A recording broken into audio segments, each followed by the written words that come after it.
YCP అధినేత Jagan MLA టికెట్లను అమ్ముకుంటారని అందుకే గెలిచిన వాళ్లు అమ్ముడుపోతున్నారని కదిరి మాజీ ఎమ్మెల్యే కందికుంట వెంకట ప్రసాద్ ఆరోపించారు. ముందు పార్టీని సరిగ్గా నడపడం నేర్చుకోవాలని ఆయన హితవు పలికారు.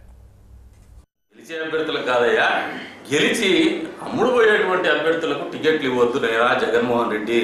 అమ్ముడు పోవాల్సిన పరిస్థితి ఎందుకు వస్తుందంటే నువ్వు టికెట్లు అమ్ముకుంటున్నావు కాబట్టి వస్తుంది. నువ్వు టికెట్లు అమ్ముడు చేసే కార్యక్రమంలో అభ్యర్థులను ఎన్నిక చేసుకుంటున్నావు కాబట్టి వాళ్ళు అమ్ముడు పోతారు అనేది నువ్వు కనుక్కోవాలని.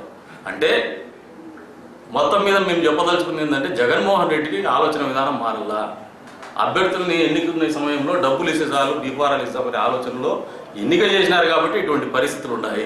ఈ వ్యవస్థని తప్పుదోవ పట్టిస్తా అనేది జగన్మోహన్ రెడ్డి, వైఎస్ఆర్సీపీ, జగన్మోహన్ రెడ్డి మేనమామ గారు, వాళ్ళ చిన్నాయన గారు, పెద్దనాయన గారు తప్పితే తెలుగుదేశం పార్టీకి సంబంధం. వచ్చే ఎన్నికల్లో వైసీపీ విజయం సాధిస్తుందన్న జగన్ వ్యాఖ్యలపై టీడీపీ ఎమ్మెల్యే జలీల్ ఖాన్ స్పందించారు. ఆయన ఏమంటున్నారు ఇప్పుడు చూద్దాం. చంద్రబాబు గారికి డబ్బు మీద ఆశ లేదు జగన్మోహన్ రెడ్డి. నేను ఆయన్ని చూస్తున్నా వచ్చిన కాడి నుంచి. ఆయనలో ఒకటే తపన ఉంది.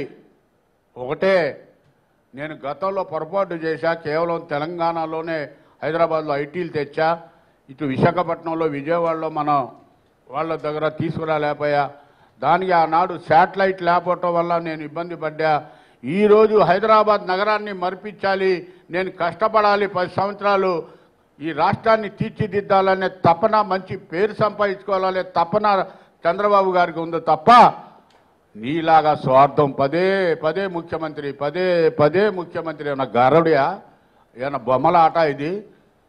అసలు పాదయాత్ర నీకెందుకండి? నువ్వు నా సీనియర్వా, దేశానికి స్వతంత్ర సమరయోధుడా? నువ్వు గతంలో చేసావు కదా, ఏ సందు వదలేవు నువ్వు?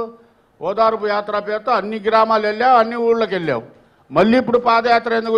ఎవరో సలహాదారు చెప్పాడంట, ఈయన బయలుదేరుతాడంట. దేనికి పాదయాత్ర? పాదయాత్ర చేయాలంటే నీకు రాజకీయ అనుభవం ఉండాలి, సీనియారిటీ ఉండాలి, పోనీ నువ్వు ఏమైనా త్యాగాలు చేసి ఉండాలి. ఓదార్పు పేరుతో వెళ్ళి 1 రూపాయి ఇవ్వకుండా సమయం దండగా నష్టపోయిన వాళ్ళది, రోడ్ల మీద పబ్లిక్ ఇబ్బంది, నానా అవస్థలు పడ్డాం. కొన్ని ఎవరికైనా సహాయం చేసి